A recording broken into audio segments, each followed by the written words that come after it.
Seharusnya kan debat ini adalah ajang bagi para pemirsa di seluruh Indonesia untuk melihat apa isi kepala paslon berkaitan dengan kebijakan, berkaitan dengan regulasi, berkaitan dengan apa yang akan mereka usung menjadi prioritas kebijakan ketika nanti menjabat sebagai presiden dan wakil presiden.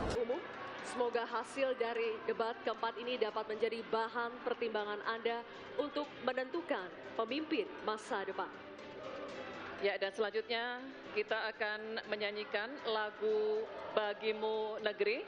Kami mohon kesediaan para calon wakil presiden untuk tetap berada di atas panggung, disertai dengan calon presidennya masing-masing untuk bergabung ke atas panggung.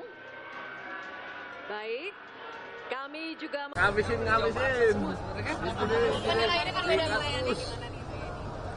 Menurut saya banyak substansi yang coba diungkap oleh ketiga paslon, ya.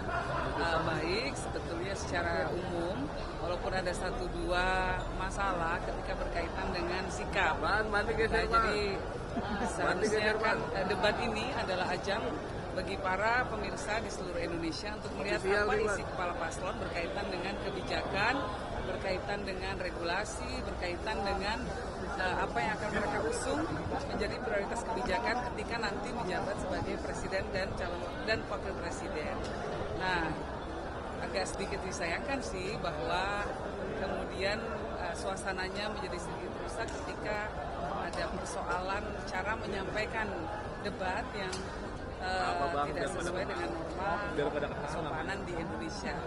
Jadi ada penilaian seolah-olah ada paslon tertentu yang berupaya untuk meremehkan paslon lainnya. Nah, menurut saya kita membutuhkan debat yang bermartabat, debat yang menggali substansi, bukan debat yang diisi dengan upaya-upaya untuk menjatuhkan orang lain lewat cara-cara yang tidak sopan. Dari TPS lihat performa Pak Mahfud sejauh ini dari awal sampai akhir. Pak Mahfud sendiri sebetulnya adalah orang yang fokusnya pada hukum, ya. Sehingga semua hal banyak dilihat oleh beliau dari sisi hukum. Ini justru yang sangat kita butuhkan pada saat ini, karena kebijakan boleh macam-macam, tetapi kalau hukumnya tidak ditegakkan, tidak bisa diimplementasikan. Nah, jadi fokus utamanya Pak Mahfud selalu adalah kembali kepada implementasinya dalam kaitan apakah aturan-aturan yang memang sudah banyak sekali diterbitkan di negara kita ini bisa diimplementasikan, ya, karena kita masih melihat bahwa banyak persoalan-persoalan besar secara teori seolah-olah sudah ada dasar hukumnya, tetapi ketika dalam prakteknya kita melihat bahwa masih banyak sekali terjadi permasalahan karena apa? Persoalan penegakan hukum, konflik agraria contohnya, lalu kemudian penguasaan lahan oleh kelompok-kelompok tertentu, aset negara kita yang begitu besar dikuasai oleh kelompok-kelompok tertentu. Nah, ini soal keadilan, soal penegakan hukum menjadi fokus utama dari seorang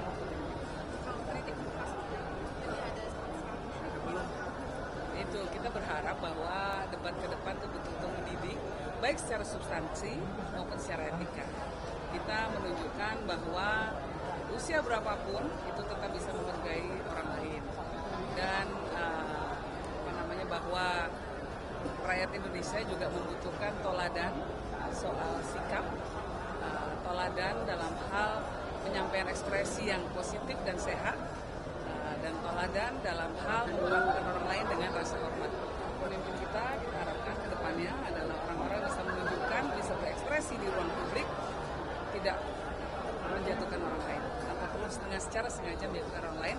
Fokus saja pada substansi, biar masyarakat lihat isi kepalanya para paslon seperti apa, sehingga orang nanti jadi seolah-olah orang yang terjadi adalah yang saya khawatirkan setelah debat malam ini adalah orang hanya akan fokus kepada gaya, kepada karakter, kepada cara penyampaian ekspresi, bukan substansi. Nah, kita inginnya perdebatan ini adalah soal substansi. Dengan demikian mempermasalahkan gimmick yang ditunjukkan Mas Gibran atau etika begitu. Nah, ini ada, ya itu kan kesannya melecehkan sekali ya. Menurut saya itu debat kalau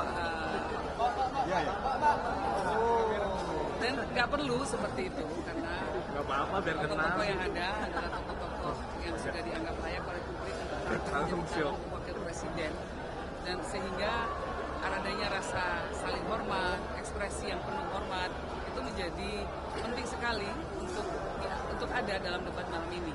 Nah, kalau kemudian sengaja untuk menjatuhkan itu ya memang memberikan pelajaran politik yang kurang baik, terutama untuk anak muda. Tentu kita tidak ingin masyarakat itu menilai anak muda tidak ngerti rasa hormat, anak muda tidak punya etika. Nah, justru mereka yang merasa mewakili anak muda justru harus menunjukkan bahwa anak muda itu punya etika, anak muda itu bisa mengekspresikan dirinya dengan penuh rasa hormat kepada orang lain. Oke, siap. Terima kasih. Saya tambah aja ya sedikit ya.